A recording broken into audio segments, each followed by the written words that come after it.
यांच्यामुळे मिळाली, याबद्दल कृतज्ञता व्यक्त करतो।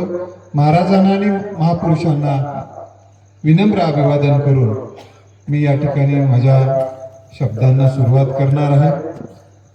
अतिशय मनमिळावू आणि सहकार्य वृत्ती असणारे आदरणीय साखरे साहेब आजच्या ह्या कार्यक्रमाचे अध्यक्ष आहेत। याचा मला निश्चित आनंद आहे। असा एका चांगल्या व्यक्तिमत्वाचा अध्यक्षतेखाली मला बोलण्याचं भाग्य मिळते आहे।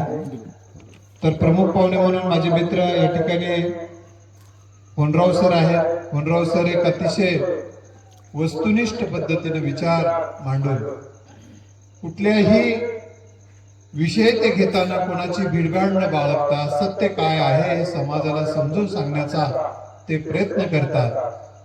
सत्य हे बऱ्याचदा पोरकं ठरताना दिसते बऱ्याचदा, परंतु सर कधी कधी त्यांचे विचार या व्यवस्थेच्या विरोधात जात असतानाही ते अतिशय खंबीरपणे आपले विचार मांडतात आणि ते पुराव्यानिशी अशा व्यक्तिमत्व ज्यांनी आता मला त्यांचा ग्रंथ दिला, धर्मनिरपेक्षता भारतीय राजकारणाच्या अनुषंगाने त्यांचा ग्रंथ ज्यांनी लिहिला असं होनराव सर आहे, ज्यांनी त्यांचा आता एक दुसरा कविता सर दिला। चिमोरे सर हे अतिशय चांगलं व्यक्तिमत्व या परिसरामध्ये सगळ्यांना ज्ञात आहेत।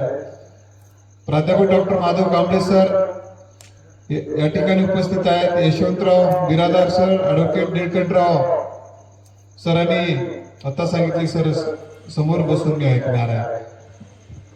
मला या निमित्तानं या ठिकाणी ज्यांच्यावर पुस्तक लिहिलेलं आहे असे किशनराव बिरादार सर या गावामध्ये म्हणजे ज्यांच्यावर पुस्तक लिहिलं गेलं असं ऋषितुल्य व्यक्तिमत्व समोर उपस्थित आहे। मित्र, आपण दुसऱ्यांचे पुस्तक वाचतो हा एक भाग असतो, आपल्यावर पुस्तक निर्माण होणं हा अतिशय मोठी गोष्ट आहे। अशा व्यक्तिमत्वाबद्दलही मला आदराने उल्लेख करावा लागेल। त्या सर्वांचा उल्लेख कोणाचा अनावधानानं राहून गेला असेल तर ज्यांना राष्ट्रपती पुरस्कार मिळालेला आहे असे बिरादार सर इथे उपस्थित आहेत। त्या सर्वांचा पुन्हा एकदा उल्लेख करून मी माझ्या होनसेटे साहेब जे वकील आहेत त्यांचा वकील निळकंठराव साहेब त्यांचाही उल्लेख केला वकील साहेब म्हणून मी आज छत्रपती शिवरायांच्या विचाराला आणि आजच्या परिस्थितीला अनुसरून बोललो। मित्र, छत्रपती शिवरायांकडून शिकण्यासारखं काय गोष्ट आहे आणि आपण त्या गोष्टी आपण आपल्या जीवनामध्ये जर काही प्रमाणामध्ये आणण्याचा प्रयत्न केला तर नक्की बदल घडू शकतो। आता महाराजांनी काय केलं, तत्कालीन परिस्थितीची सर्वांची इच्छा आहे खाली बसून व्याख्यान ऐकण्याची। छत्रपती शिवरायांकडून शिकण्यासाठी काय गोष्ट आहे कारण इथे सगळे सुज्ञ आहे, भाषणबाजी नाही, आपण थोडस चिंतनात्मक बोलू। जी गरज आहे परिस्थितीचं आणि वास्तवाचं विचार करून ज्या गोष्टीची गरज आहे त्या गोष्टी महाराजांनी केलेल्या आहेत। आता त्या काळामध्ये परकीयांचं आक्रमण होत होतं, देश संकटात होता, राज्य संकटात होतं, धर्म संकटात होता, माणूस संकटात होता। विशेष अशा परिस्थितीमध्ये माणसाला वाचवण्यासाठी काय गरजेचं होतं महाराजांनी केलं। खर तर महाराज मंदिर बांधू शकले असते, महाराज अजून काही बांधू शकले असते, पण महाराजांनी किल्ले बांधण्याला प्राधान्य दिले। महाराजांनी तत्कालीन परिस्थितीमध्ये असं एक होतं की समुद्र पर्यटन पाप आहे, समुद्रात जायचं नाही। त्या काळामध्ये समुद्रामध्ये शत्रू कुठून येतो तर समुद्र मार्ग येणार आहे हे लक्षात घेऊन सुद्धा जलदुर्ग, त्यामध्ये विजयदुर्ग, सिंधुदुर्ग बांधले। त्यांनी जहाजाची बांधणी करून घेतली। जहाजाची त्या तत्कालीन परिस्थितीमध्ये जहाजाची गरज होती, जहाजाची बांधणी करून घेतली। जहाजाच्या बांधणीचं तंत्र त्यांच्याकडून त्यांनी शिकवलं आणि जहाजाची बांधणी करून घेतली। म्हणजे छत्रपती शिवरायांकडून आपण हे शिकण्याची गरज आहे। आता माझ्या समाजाला, आता माझ्या कुटुंबाला कशाची गरज आहे, कशाला प्राधान्य दिलंय, माझ्या जीवनाला सुद्धा आता कशाची गरज आहे, प्राधान्य क्रम ठरवून जगता आलं तर जीवनाचं सोनं होऊ शकते। हे छत्रपती शिवरायांकडून शिकण्याची गरज आहे। दुसरी महत्वाची गोष्ट आपण एक लक्षात ठेवलं पाहिजे, हे सगळं बांधणी केलीच त्यांनी, गावाची उभारणी केली आणि गाव ओसाड पडायचे. काही ठिकाणी शत्रूच्या अनेक गावावर नांगर फिरवला जायचा. अशा परिस्थितीमध्ये गावाच्या शेतकऱ्यांच्या पाठीशी ते उभे राहिले. गावाची उभारणी करण्याचं हे महत्वपूर्ण कार्य केले, शेतकऱ्यांनी सहकार्य केलेलं आहे. आणि विशेष म्हणजे माणसं उभी केली, माणसं बांधली, माणसं घडवली. घडताना आणि घडवताना खूप काही भोगावं लागतं. कधी कधी बाकीसारखं तव्यावर भाजावं लागतं. भाजलेलं बरं असतं, भट्टीतून निघाल्याशिवाय सोन्याला मन नसतं.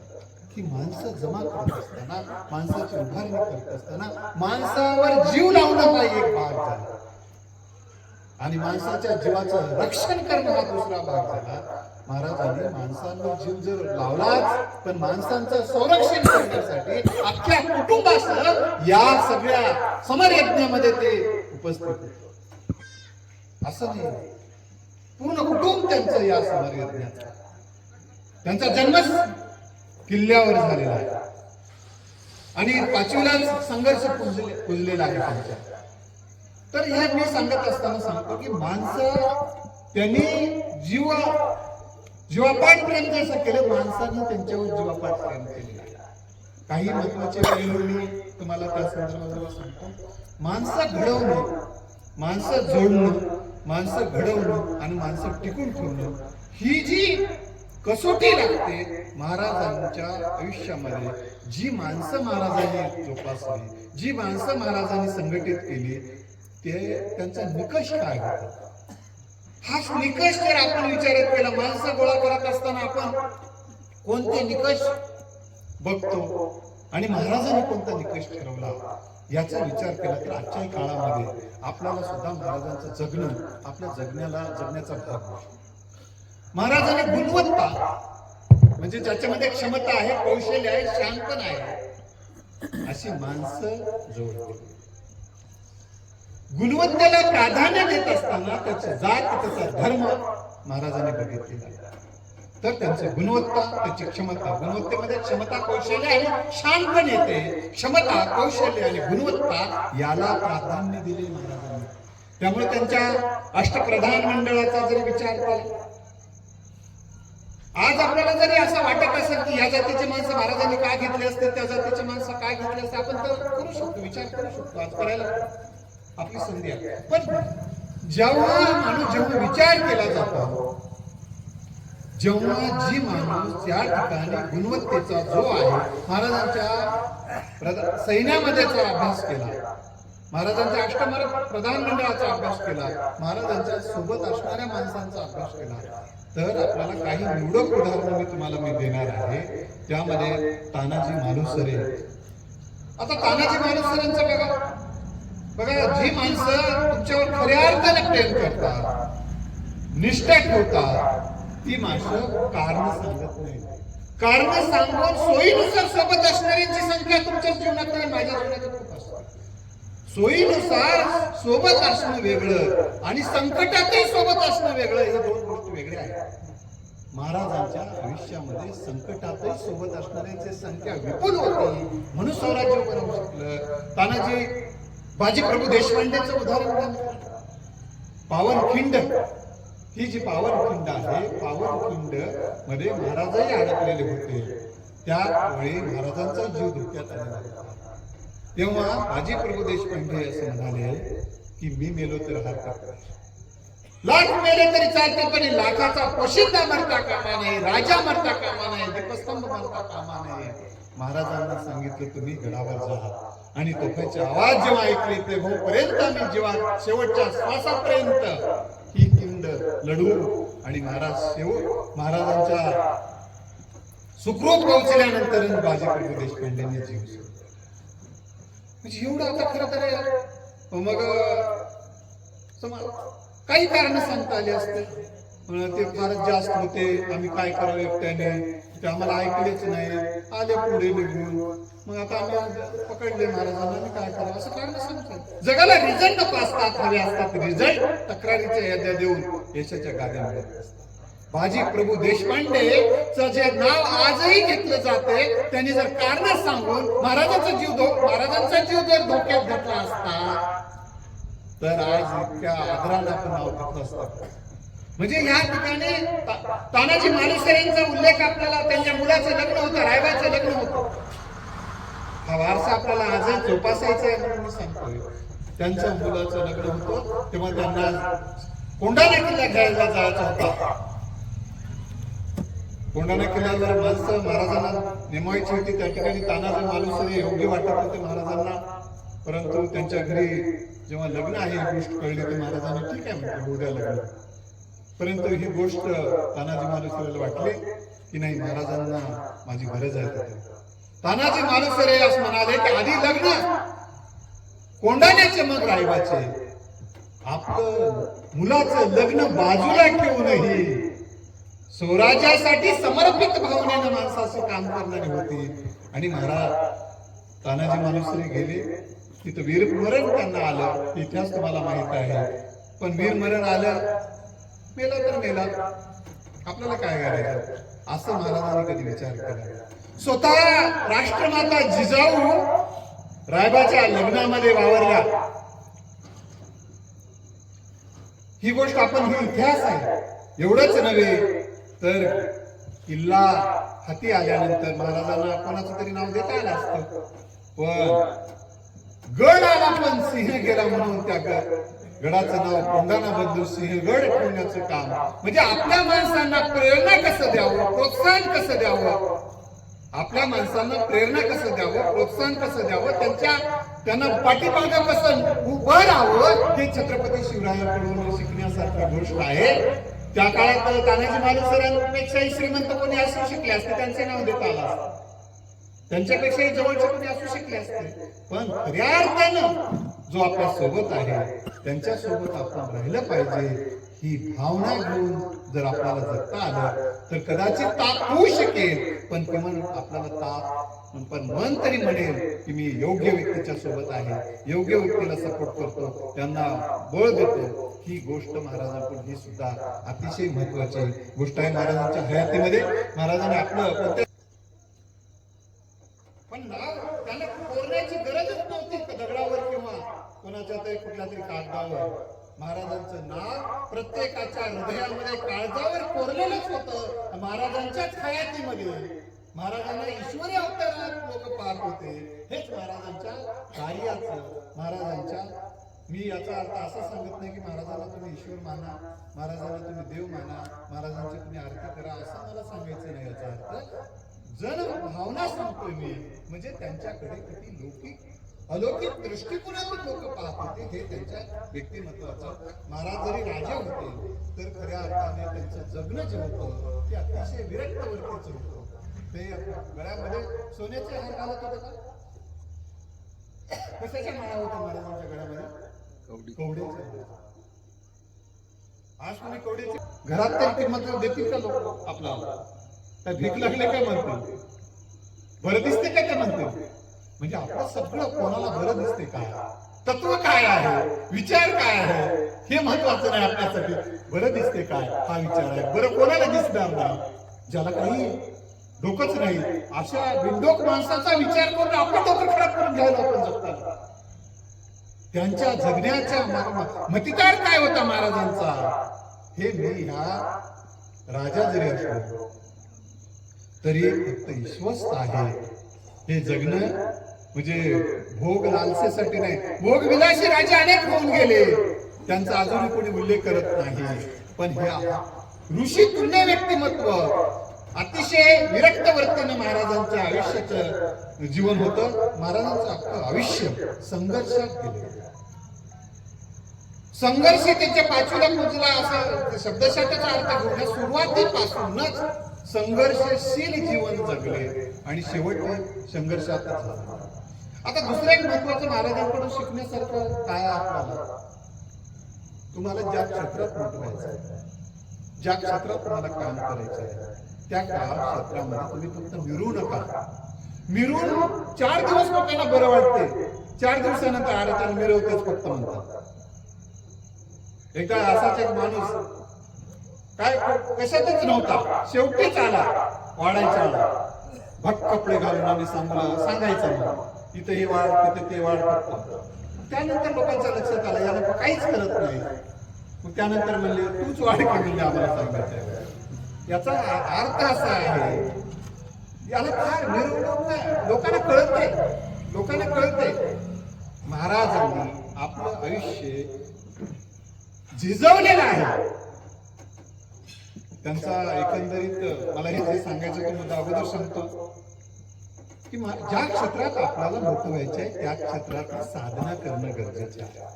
त्या क्षेत्रातलं आपण शिक्षण घेणं गरजेचं आहे, त्या क्षेत्रातलं प्रशिक्षण घेणं गरजेचं आहे. त्या क्षेत्रासाठी लागणाऱ्या क्षमता विकसित करणं गरजेचं आहे. त्या क्षेत्रासाठी लागणारे कौशल्य विकसित करणं गरजेचं आहे. त्या क्षेत्रासाठी लागणारी साधन संपत्ती सुद्धा आपल्या सोबत असणं गरजेचं आहे. केवळ भावनेवर जग जिंकता येत नसते. तर त्या काळामध्ये साधना काय गरजेची होते? जसं सैन्य गरजेचं होतं, महाराजांनी सैन्य उभं केलं. शस्त्रास्त्र गरजेचे होते, महाराजांनी शस्त्रास्त्र उभी केली. किल्ले आवश्यक होते, महाराजांनी किल्ले उभे केले. काही या कुठेही या, बघतो रचल कुठेही ये रे, काही जण म्हणतात बघा कुठेही ये केव्हाही ये, हातात काहीच नाही याच्यात तरी उगाच असं हे फेक आहे, याच्यातून काही हातात काहीच लागत नाही, एका दिवशी कोणीतरी मारून टाकते झालं. या महाराजांनी असा भाबड्यापणा आयुष्यात कुठेच केला नाही. महाराजांनी अखंड सावधान, अखंड सावधान हे तत्व आयुष्यात बी आलं की आपल्याला बरं वाटतं. पण अखंड सावधान म्हणलं की तेवढं काय बरं वाटतं. बी अलर्ट व्हायला पाहिजे म्हणलं की बरं वाटतं. अखंड सावधान राहिले. अफजल खानाच्या वधाचा जो प्रसंग आहे ते सांगण्या अगोदर मी एक मुद्दा सांगणार होतो की महाराजांनी सैन्यासाठी आपण महाराज केवळ तुम्ही लढाई कपडे सांभाळतो या विचारात नव्हते. बरेच जणाला असं वाटतं की म्हणून आपल्या ग्रामीण भागात म्हणतात ना, खुंट्यावरून शेळा राखू नये, घरी बसून शेती होत नाही, असे हे सांगतातच ना आपल्याकडे सुद्धा. केलं तरच होते, केल्याशिवाय काय होत नाही. वाळूचे कण रगडतात तेलही गळे, हे सगळं तत्वज्ञान महाराजांनी प्रत्यक्ष जीवनात जगलेलं आहे. सैन्याला जे काही युद्ध कौशल्य लागते, शस्त्र कौशल्य लागते, ते सगळं शस्त्र कौशल्य महाराजांनी पारंगत होते. कशी तलवार चालावी, शाहिस्ते खान अशा जलद गतीने पळत असताना महाराजांनी बोट छाटलेच. याच्यामध्ये जे तरबेजपणा असतो, हे जे कौशल्य होतं, त्यांनी लहानपणापासून राष्ट्रमाता जिजाऊच्या मार्गदर्शनाखाली या सगळ्या गोष्टीचं प्रशिक्षण घेतलेलं आहे. आपण शिक्षण आणि प्रशिक्षणापासून आता काही जणांना तरी शिक्षण आणि प्रशिक्षण म्हटलं नाही तसंच पास करायला काय गुरुजी ते चांगलं आहे काहीच म्हणणं तसंच पास करायला. मार्क काहीच न करता मार्क देणारा गुरुजी आता फार काय चांगला आहे, ते उगा करकर लावते म्हणतात, हे आणून दे ते आणून दे, अभ्यास कर, ते बोर करायला म्हणतात. घरातले आई वडील सुद्धा जे अभ्यास कर म्हणून जे लेकराला जास्त सांगतात ते लय कडू झाले जातात. काही कसं करतो तुला मर म्हणलं ते माहिती का. पण घडल्याशिवाय घडवणूक ही करमणूक ठरत असते. घडणं अतिशय गरजेचं असते, कारण दगडाला सुद्धा किंमत घडवून घेतल्यानंच येते. एरवी दगडच राहतात फक्त, पण दगडाची पूजा होत नाही, मूर्तीची पूजा होत असते. तसं महाराजांना आयुष्यामध्ये व्यक्तिमत्वाला आवश्यक असते सगळे पैलू पाडून घेतलेले आहेत. एवढंच नव्हे तर हे कौशल्य हे जसं शिकलं महाराजांनी, तर महाराजांनी संयम शिकला, महाराजांनी आत्मविश्वासाने जगणं शिकलं. महाराज कशी गडबडीत झाले नाही. लाखोंच्या सैन्याने सैन्य यायचं शत्रूंचं, तेव्हा महाराज भयभीत झाले नाही. महाराज भयभीत झाल्याचं कधी दाखवले नाही. भयभीत झाले हे दाखवलं असतं महाराजांनी तर जनता भयभीत झाली असती आणि धर्मांतर होऊन गेले असते, तिथलं निस्तानाभूत झाले असते समाज. महाराज निर्भयपणे वावरत असताना महाराज मात्र सावध वावरले. अफजल खानाच्या वेळेस महाराजांनी काय केलं आपल्यालाही शिकता येते. त्याने असं म्हटलं नाही कुठे ये रे केव्हा ये रे तुझं बघून घेतो असं म्हटलंच नाही. हळूहळू हळूहळू हळूहळू हळूहळू हळू पण प्रतापगडाचा पायथ्याशी अफजल खानाला अशा ठिकाणी आणले. आपण वरच्या बाजूने राहिले, ते सैन्य खालच्या बाजूने राहिले. सूर्याचे किरण अशा दिशेने येत होते, वरचे माणसंच दिसत नव्हते आणि त्या ठिकाणी त्यांचा कमीत कमी सैन्य ठेवताना किती ठेवायचे याची बोलाचाली सुरू ठेवली महाराजांनी. आणि मोजकेच सैन्य आपल्या सोबत म्हणजे कोणाशी कसं वागावं आता सगळ्यांशी माणसानं सारखं वागावं असं म्हणतो. हे भोंगळ तत्वज्ञान झालं. हे भोंगळ तत्वज्ञानाने देशाचा नाश होतो. तुम्ही चोराचे नाही का चोर साहेब घेऊन जा. तुम्ही खोटं बोललं मला जमलं. चोर साहेब काय रे तुझ्या घरात काय काय काय नाही चोर साहेब सगळं घ्या तिथलं घेऊन जा सगळं घेऊन जा असं जमते का असं? ते व्यवहारात बसते का? कारण कुठे तुकोबारायांनी सांगितले जैसे जैसे वेळ पडे तैसे तैसे होणे घडे. त्या ठिकाणी ते काही संत म्हणून भेटायला येत नव्हते अफजल खान. ही गोष्ट आपण समजून घेतली पाहिजे. संत म्हणून भेटायला येत नव्हते, प्रेमाने म्हणून मित्र म्हणून भेटायला येत नव्हते. मित्र आला म्हणून दगा फटका केला असं नाही त्यांनी. शत्रूशी दगा फटकानेच वागायचं असते. त्यांनी जर तसं वागलं नसतं, महाराजांचा घात झाला असता, स्वराज्याचा घात झाला असता. ही गोष्ट आपण समजून घेतली पाहिजे. आता ह्या गोष्टीचं मी समर्थन करतो का? हे मी तुम्हाला तत्व म्हणून सांगतोय की व्यवहार म्हणून सांगतोय. व्यवहारामध्ये व्यवहारासारखंच वागावं लागतं. महाराज अतिशय व्यवहारासारखंच वागले. त्यामुळेच अफजलखानाचा कोथळा बाहेर काढता आला नाही तर काढता आला नसतं. महाराजांनी म्हटलं तर ठीक आहे युद्ध करू. महाराजांकडे कमी सैन्य होतं, त्यांच्याकडे खूप सैन्य होतं. एकाही सैन्याचं काहीच शिल्लक राहिलं नसतं. ते काही ते शूरच. ती जी महाराजांच्या विरोधातला माणसं हे केवळ शूर नव्हते तर ते क्रूर होते. ती क्रूरतेची क्रूरता कशी असते? ती क्रूरता चांगुलपणा आणि वाईटपणा बघतच नाही. चांगुलपणालाही नष्ट करत असते क्रूरता. आणि शौर्य, शूरता, वीरता ही फक्त चुकीच्या ज्या गोष्टी आहेत, दुष्टता जे आहे तेवढ्यालाच नष्ट करत असते. डॉक्टर जसा अनावश्यक भाग काढून टाकतो तेवढाच वीर माणसं अनावश्यक लोकांना मारतात. जे शत्रू होते त्यांच्यावरच घाला करायचा असतो. म्हणून महाराजांच्या आयुष्यामध्ये महाराजांनी निष्पाप व्यक्तीवर हल्ले केले असं कधी फारसं कुठे तुम्ही इतिहासात सापडत नाही. शत्रूच्याही स्त्रियांना सुद्धा त्रास होऊ नये हीच महाराजांची भूमिका नव्हे तर शेतकऱ्यांच्या मिरचीच्या देठालाही धक्का लागता कामा नये अशा पद्धतीने सैनिकांनी वावरायला पाहिजे. या प्रदेशातून दुसऱ्या प्रदेशात जाताना एवढ्या कडक सूचना होता. एवढंच नव्हे तर महाराज जेव्हा ज्या ठिकाणी राहुट्या टाकून सैन्य थांबायचे त्यावेळेस त्यांनी सांगायचे की दिवा बंद करून झोपा. कारण दिवा चालू ठेवला आणि ते दिव्याने जर त्या पेटला तर शेतकरीच हे शेत पेटेल, मग गावही पेटेल म्हणून. आणि त्यांनी महाराजांच्या सैन्यामुळे सगळं पेटले म्हणून समाज आपल्या विरोधात पेटेल. म्हणजे दिवा सुद्धा विझून झोपा. म्हणजे आई जशी काळजी करते, छोटी छोट्या गोष्टी सांगते लेकराला, बापू असं कर माय तसं कर माय. महाराजांचा आज्ञापत्र आपण जर वाचलं तर महाराजांच्या छोट्या ज्या सूचना होत्या त्या सूचनांचा अभ्यास जर केला तर हा राजा किती बारकाईने विचार करत होता. 300 पेक्षा जास्त किल्ले महाराजांनी बांधले. आपल्याला हे जर त्यांचं एकंदरीत अफाट असं बांधणं होतं, जे उभं करणं होतं ते सगळं, तर आपण हे जर बघितलं तर महाराजांचं हे कार्य आपल्यातून असं आहे. दुसरी एक महत्वाची गोष्ट, महाराजांचा एवढा प्रभाव आहे. फ्रेंच, डच, इंग्रज, इतर अनेक देशातल्या अनेक धर्मातल्या व्यक्तींनी महाराजांवर लिहिलेला त्यांचे जे पुरावे सापडतात इंग्रजांच्या साहित्यात आहे, डचांच्या साहित्यात आहे, फ्रेंचांच्या साहित्यात आहे. वेगवेगळ्या भाषेमध्ये महाराजांवर वेगवेगळ्या स्वरूपाचं लिखाण आहे. त्या काळातही लिखाण आहे. महाराजांना अनेक विद्वान भेटायला यायचे. ही गोष्ट सुद्धा आपल्याला यावरून महाराजांनी गुणवत्तेला प्राधान्य दिलं. महाराजांनी गुणवत्तेची साधना केली म्हणूनच लोक त्यांना महाराजांना अनेकदा भेटायला यायचे. आणखी दुसरी महत्वाची गोष्ट म्हणजे त्यांना जो काही वारसा होता तोही थोडक्यात आपण लक्षात घेण्याची गरज आहे. छत्रपती शिवाजी महाराजांचा जो जन्म झालेला आहे तो शिवनेरी किल्ल्यावर झालेला आहे. म्हणजे किल्ल्यावरच महाराज जन्मले याचा अर्थ त्यांना किती वैभवशाली वारसा आहे आपल्या लक्षात येते. शहाजी राजा भोसले यांनी जेव्हा शिवाजी महाराजांना या भागाचं कारभार पाहण्यासाठी जेव्हा सांगितलं तेव्हा त्यांना घोडदळ दिलं, पायदळ दिलं, आवश्यक ते पैसा दिला, मनुष्यबळ दिलेलं आहे. अस्त्र दिलेले आहेत. हे सगळं आणि किल्ला सुद्धा हे त्या काळामध्ये जहागिरी असल्यामुळे शहाजी राजांकडे त्या काळात त्यांच्याकडे काही किल्ले होते. त्या किल्ले त्यावर राष्ट्रमाता जिजाऊ तिथे होत्या.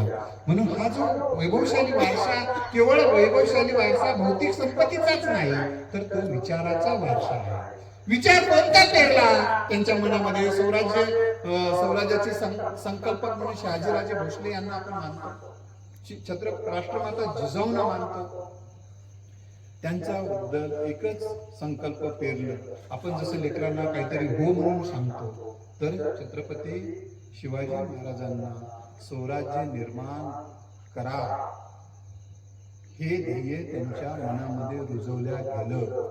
आणि जे काही ध्येय रुजवल्या गेलं ते वारंवार सांगितलं गेलं.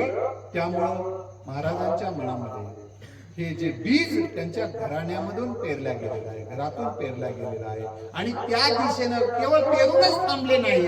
आपण काय म्हणतो, एखादी गोष्ट करायची असेल तर ती पूर्ण तयारी कशी करायला पाहिजे. आवश्यक ते गोष्टी त्यासाठी महाराजांना घडवत असताना त्या करण्यात आल्या आणि त्या दिशेनं महाराजांना बनवण्यात आलं. आणि हा स्वराज्याचं बीज जे त्यांच्या मनात रुजलं गेलं आणि महाराजांनी मग स्वराज्य निर्मितीसाठी आवश्यक ते पावलं उचलायला सुरुवात केलेली आहे. आणि दुसरी महत्वाची गोष्ट आपल्याला असं सांगण्यात येतं, राष्ट्रमाता जिजाऊंना जो काही त्रास झाला की त्यांना माहेर कुठल्या गेले, हा संदर्भ खूप मोठा आहे. शिवाजी महाराज आईची ही तगमग पाहत होते. शहाजीराजे कधी आदिलशाहीत कधी निजामशाहीमध्ये राहायचे, ते त्यांची ओढाताण त्यांनी पाहत होते. या सगळ्या ओढाताणीचं मूळ जे होतं ते परकीय सत्तेत होतं. आणि ही परकीय सत्ता उलटून टाकल्याशिवाय आपल्याला आणि आपल्या माणसांना, खऱ्या अर्थानं आपल्या माणसांना म्हणजे आपल्या सोयऱ्यांना नाही, म्हणजे सगळ्या मराठी माणसांना, असं म्हणजे सगळ्या महाराष्ट्रीयन माणसांना, महाराष्ट्र धर्म या अर्थानं तो शब्द आहे. मराठा हा शब्द या ठिकाणी जातीवाचक नाही. मराठाचं सैन्य म्हणजे मराठा जातीचं सैन्य नाही. ही गोष्ट आपण लक्षात ठेवली पाहिजे. ही महाराष्ट्रीयन सैन्य. आजही आपण पंजाबमध्ये आम्ही जेव्हा होतो, मी एक रिप्रेशर कोर्सच्या तिथे सगळ्यांनाच मराठा म्हणतात. त्याला महाराष्ट्रात असणाऱ्याला सगळ्यांना मराठा म्हणतात. मराठा बटालियन म्हणजे मराठाचेच तिथं असतात असं नाही. आपण हे शब्द जरा आणि किंवा आपल्या राष्ट्रगीतामध्ये मराठा सिंध गुजरात मराठा हे जे शब्द येतो ते प्रदेशवाचक शब्द आहेत.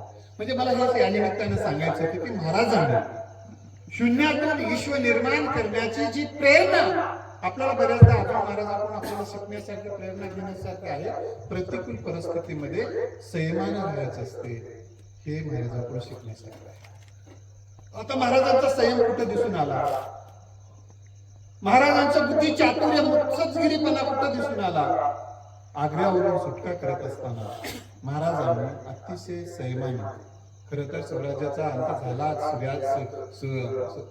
स्वराज्याचा सूर्य मावळलाच अशा पद्धतीची परिस्थिती होती. कारण तो काही क्रूर कर्म होता. स्वतःच्या घराच्या नातेवाईकांना त्याने सोडलं नाही. अशा क्रूर कर्माच्या ताब्यात शिवाजी राजे होते. त्या काळामध्ये महाराजांनी जरी थोडी गडबड केली असते तिथं कोण होता आपला? अशा सिच्युएशन मध्ये महाराजांनी अतिशय संयमाने तिथं राहून अतिशय शिताफीने तिथून बाहेर आले. ही गोष्ट सुद्धा कोणाला कळू दिली नाही. राष्ट्रमाता जिजाऊ समोर येईपर्यंत दुसऱ्या वेशामध्ये ते आले, वेशांतर करून आले. आता ही गोष्ट आपल्याला वाटलं काय गरज होती, का घाबरून आले, का आपलं काही बोलतात पारावर बसलं की, तसं नसते. परिस्थिती म्हणून तुकोबारायांचं अजून एकदा वचन सांगतो मी, जैसी जैसी वेळ पडेल तैसे तैसे होणे घडे. तत्कालीन परिस्थिती संभाजीराजांना का सोबत आणलं नाही, संभाजीराजांना रस्त्यातच का ठेवलं मग, त्यांच्या जीवाला धोका झाला असता काय, असे काही जरी. आता माझ्या मित्र होनराव सर सांगत होते की प्राध्यापक किशोर मोरेसरांच्या पुस्तकाबद्दल मला या पुस्तकाबद्दल असे प्रश्न वाटतात.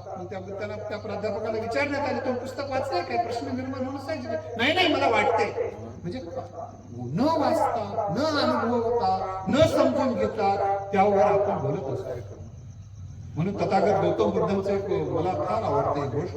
तथागत गौतम बुद्धांनी सांगितली, जी गोष्ट तुम्ही वाचली असेल तर वाचली म्हणून सांगा, ऐकली असेल तर ऐकली म्हणून सांगा, पाहिले असेल तर पाहिले म्हणून सांगा. तर्क असेल तर तुमचा तर्क म्हणून सांगा, आणि अनुभवाला आला असेल तरच अनुभवले म्हणून सांगा. तर महाराजांचं जगणं आपल्याला हे सगळं समजून घेतल्याशिवाय, आपला महाराज तेव्हा का वागले, तत्कालीन परिस्थितीमध्ये जाऊन त्याची उत्तरे शोधावी लागतात. हा एक महत्वाचा मुद्दा आहे. महाराजांच्या जगण्याकडून आई वडिलांविषयीचा जो कृतज्ञतेचा भाग आहे, आई वडिलांविषयीचा आदराचा जो भाग आहे, तर तुम्हाला शहाजीराजे भोसले त्यांचे पिताश्री यांना अटक झाली. त्यांना तेव्हा काही अटी ठेवण्यात आल्या होत्या. तेव्हा संभाजीराजे दुसरे पुत्र आणि शिवाजी महाराजांनी त्यांची सुटका करण्यासाठी जे काही प्रयत्न करावे लागतात ते प्रयत्न केले आणि आपल्या बापाची सुटका करून आणलेली आहे. म्हणजे महाराजांना किंवा राष्ट्रमाता जिजाऊच्या विषयी त्यांच्या मनाविषयी अतिशय आदराची भावना होती. आजच्या मुलांनी ही शिकण्यासारखी गोष्ट आहे की महाराजांनी आयुष्यामध्ये आई वडिलांविषयी कृतज्ञता आणि त्यांचा आदर्श डोळ्यासमोर ठेवून वाटचाल केली आहे. दुसरा महत्वाचा पैलू महाराजांकडून आपला शिकण्यासारखा तो वारसा पुढे नेण्याची गरज आहे.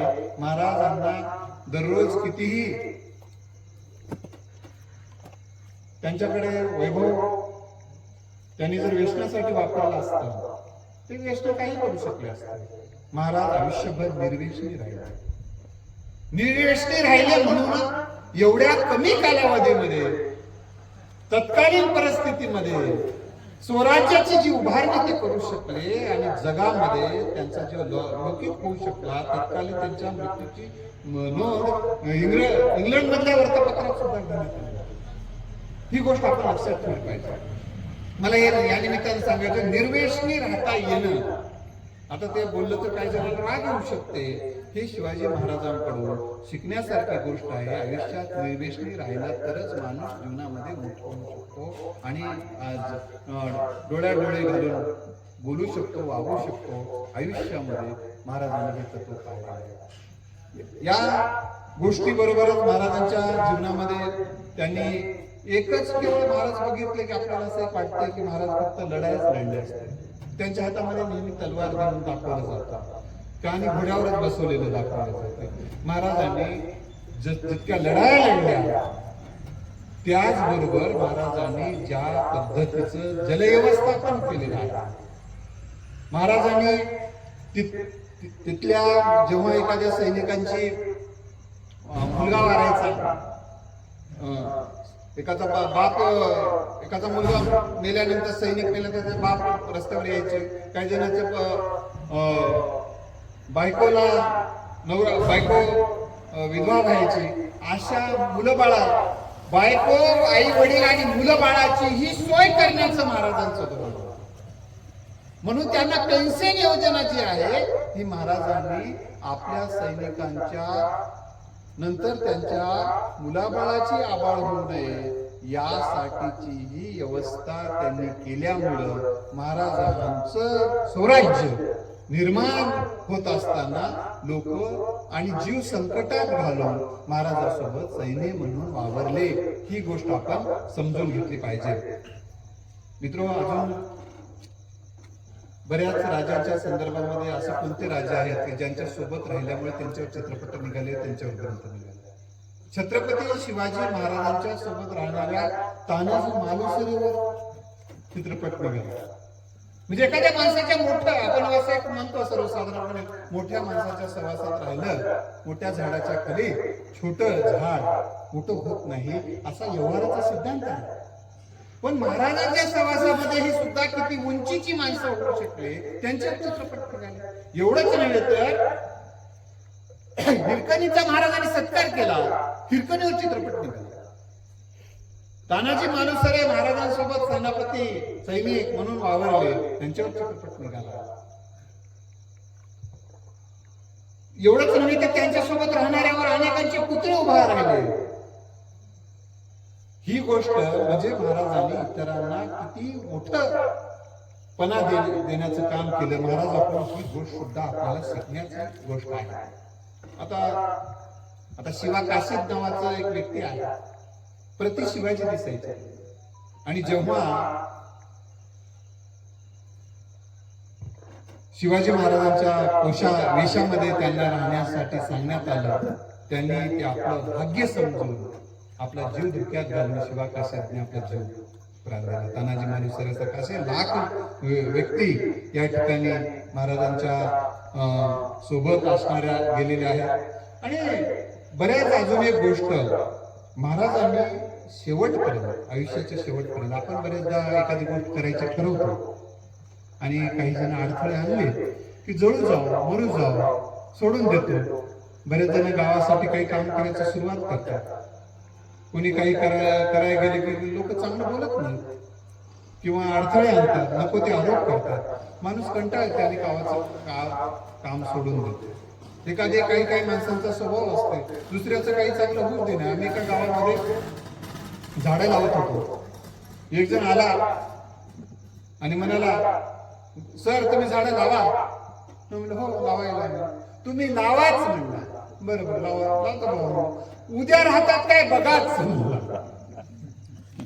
लक्षात आलं का? म्हणलं मी बाबा असं काय असं नाही म्हणलं, याच्या काळात मला काहीच होऊ द्यायचं का, माझ्या काळात त्याने काय होऊ दिलं.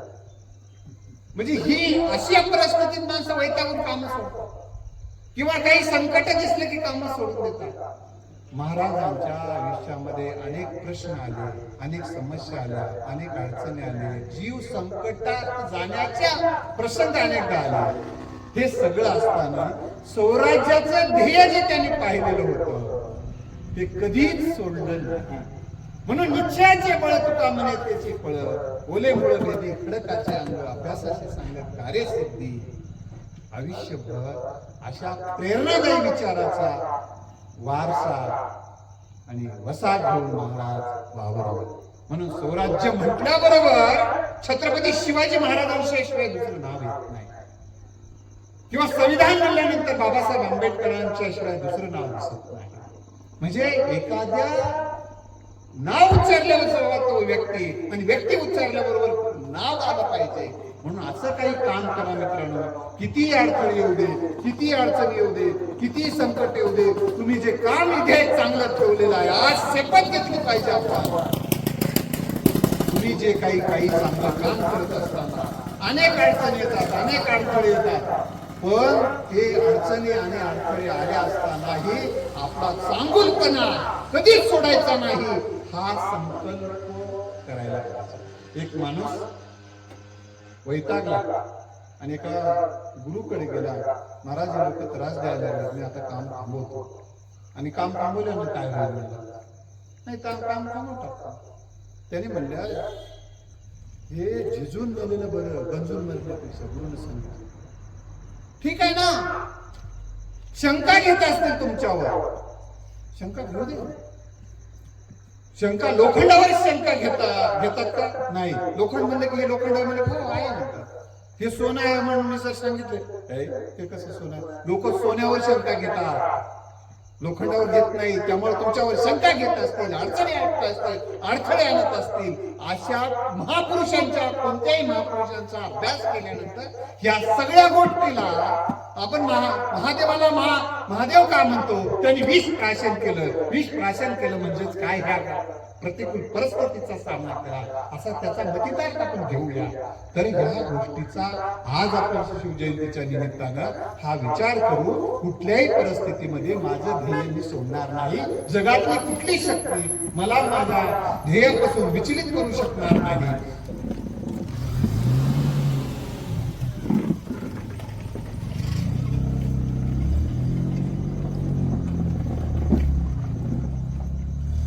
म्हणून टीका होत, काही जण टीका झाले की काम सोडून देतात. म्हणून तुमच्यावर किती टीका होते. म्हणून तुकोबारायांचं एक वचन घेतलं पाहिजे, जे की तुकाराम महाराजांना छत्रपती शिवराया मानत होते. शिवाजी महाराजांनी जर मानलेलं असेल तर ते संत होते ते तुकाराम महाराज. तुकाराम महाराजांनी त्यांची बद्दलच्या अनेक गोष्टी सांगितल्या जातात. मी आज त्या खोलात जाणार नाही. एवढंच सांगतो तुम्हाला की महाराजांनी तुकाराम महाराजांच्याबद्दल, तुकाराम महाराजाबद्दल त्यांच्या मनात नितांत असा आदर होता. तुकाराम महाराजांचं एक वचन आहे की उलटी जशी थांबवता येत नसते तसं लोकांचं बोलणं थांबवता येत नाही. तर तुम्ही जगताना कशाला अधिष्ठान ठेवून जगायला पाहिजे? सत्य असत्य असे मन केले ग्वाही, मानिले नाही बहुमता. आता महाराजांनी स्वीकारलेला मार्ग काही सोयीचा नव्हता. बऱ्याचदा माणसं सोयीचा मार्ग स्वीकारतात, सोपा मार्ग स्वीकारतात जगतानाचा. सोयीचा, सोपा, आपल्या स्वतःच्या हिताचा असा मार्ग अनेक माणसं स्वीकारतात. पण मोठी होणाऱ्या माणसाने नेहमी संकटाचा मार्ग, सत्याचा मार्ग, व्यापक हिताचा मार्ग आणि ते करत असताना अनेक हालापेष्टा सहन केल्या, तो मार्ग स्वीकारला. म्हणून तुम्ही जर इतिहास निर्माण करायचा असेल तर मळलेल्या वाटावरून चालल्यानंतर तुमच्या नावानं वाटा तयार होत नसतात. तुम्हाला जर काट्या कुट्यांचा सामना करत नव्या वाटाचं तयार केलं तर ही वाट यांनी तयार केली म्हणून सांगतील. कदाचित त्या वाटेमध्ये अजून खाचखळगे असतीलही, काही तिथं डांबर अजून झालेला नसला तरी. दशरथ मांझीचं उदाहरण तुम्ही घ्या. एकट्या व्यक्तीने रस्ता फोडून, माळ फोडून रस्ता तयार केला. त्यांच्यावर पिक्चर सुद्धा आलेला आहे. दशरथ मांझीवर तुम्ही बघू शकता. मला हे शिवाजी महाराजांच्या संदर्भाने ह्या गोष्टी सांगायच्या आहे. महाराजांचा मार्ग हा सोयीचा नव्हता. महाराजाचा मार्ग हा शांततेने जगण्याचा, स्वतःच्या साठीचा नव्हता. महाराजांना सुरक्षितेचा मार्ग नव्हता, तर संकटाचा मार्ग होता. ही गोष्टही आपण या निमित्तानं लक्षात घेतली पाहिजे. तर ध्येय प्राप्तीसाठी अखंडित साधना करावीच लागते, ती करावी. आपणही त्यामध्ये जरी शेवटी तुमच्यावर तुमचं काम हाच तुमचा इतिहास असतो, तुमची टीका हा तुमचा इतिहास राहत नाही, तर तुमचं काम हे तुमचा इतिहास राहतो. या ठिकाणी सज्जन माणसं बसलेली आहेत, काही हिताची माणसं बसलेली आहेत. म्हणून मी तुम्हाला हे सांगतोय की आजपासून शिवरायांपुढे आपण संकल्प करूया. आपलं जे कोणतंही काम असो, ते जे विधायक आहे, तुमच्या मनाला पटलेलं आहे, विधायक आहे, कायदेशीर आहे आणि समाजासाठी उपयोगी आहे, ते काम शेवटच्या श्वासापर्यंत थांबू नये, एवढा संकल्प करून थांबूया. आणि पुढं आयुष्याला तुमच्या ह्या कामासाठी मी शुभेच्छा देतो. माझं व्याख्यान इतकं तुम्ही ऐकून घेतलात शांततेनं.